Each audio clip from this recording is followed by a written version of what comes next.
3 días me han dado, 3 mañanas, pequeñas exposiciones y después debate. He organizado la cosa un poco así. Voy a volver a empezar por la historia. Sobre todo que si se habla de lo intercultural, no se tiene muchas veces clara idea del contenido de las grandes culturas que se han dado. Que no quiero que me la tomen sustancialmente para que digan, sustancialista.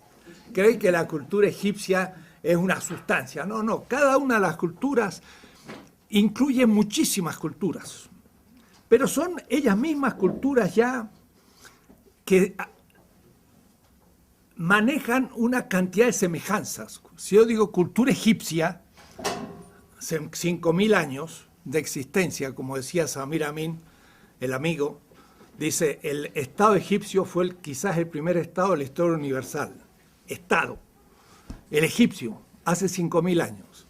Claro, hay otros que creen que el Estado empieza con la burguesía. Bueno, el Estado burgués empieza con la burguesía, pero no el Estado como Estado.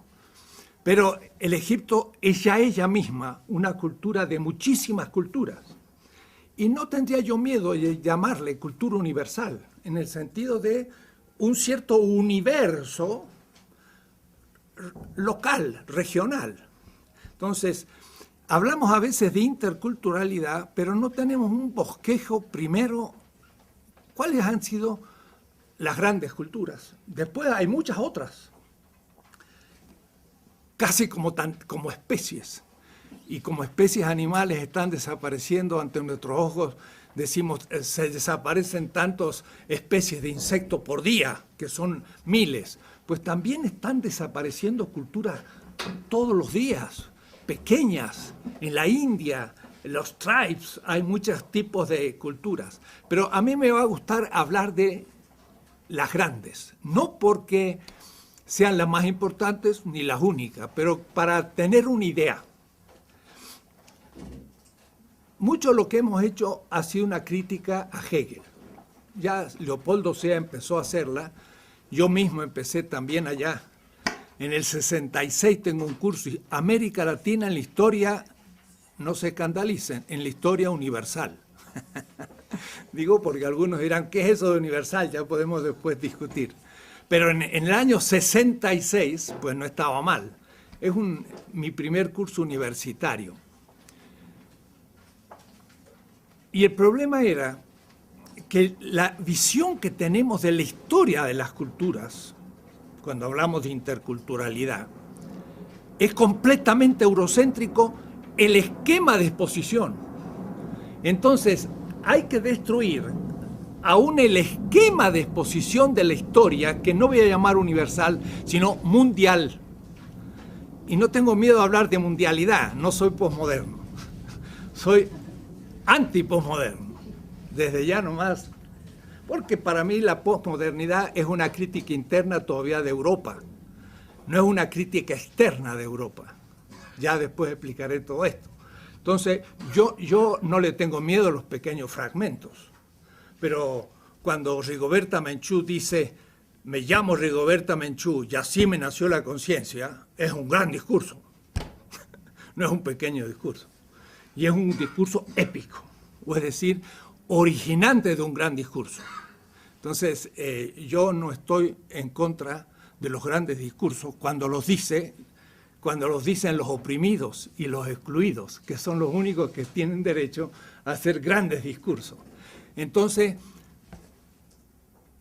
Hegel, no porque sí, escribió la primera visión realmente, porque Montesquieu, Voltaire y todos los franceses, l'esprit de loi, fueron las primeras historias mundiales.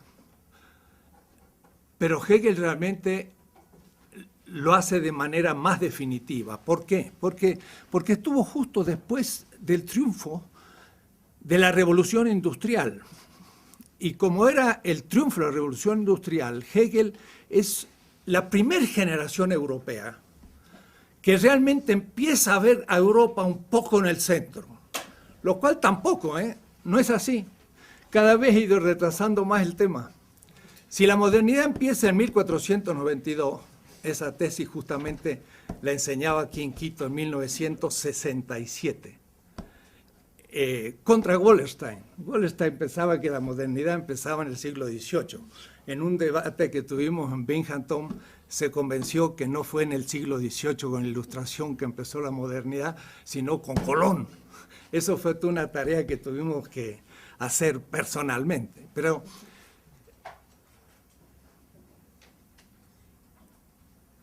yo pensaba que la modernidad empezaba hace 500 años y con ello la centralidad de Europa.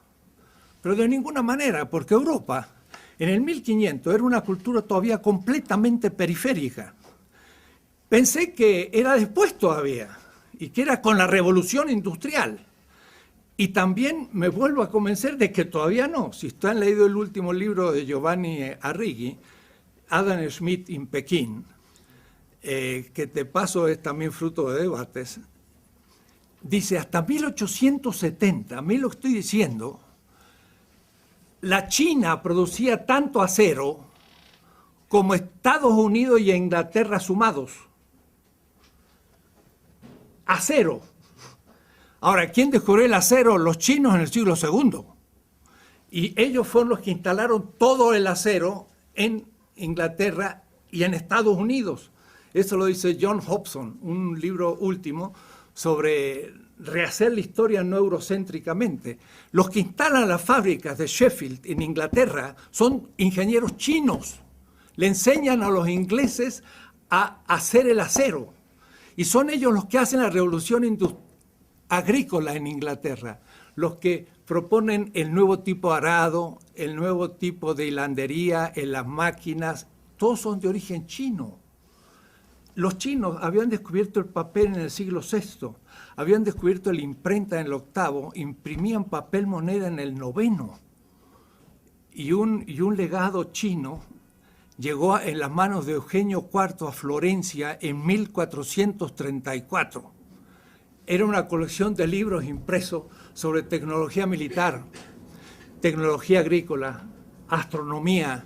Leonardo da Vinci lo único que hizo fue copiar libros chinos. El Renacimiento fue originado en China, el italiano. Entonces, cada vez voy postergando más la centralidad de Europa.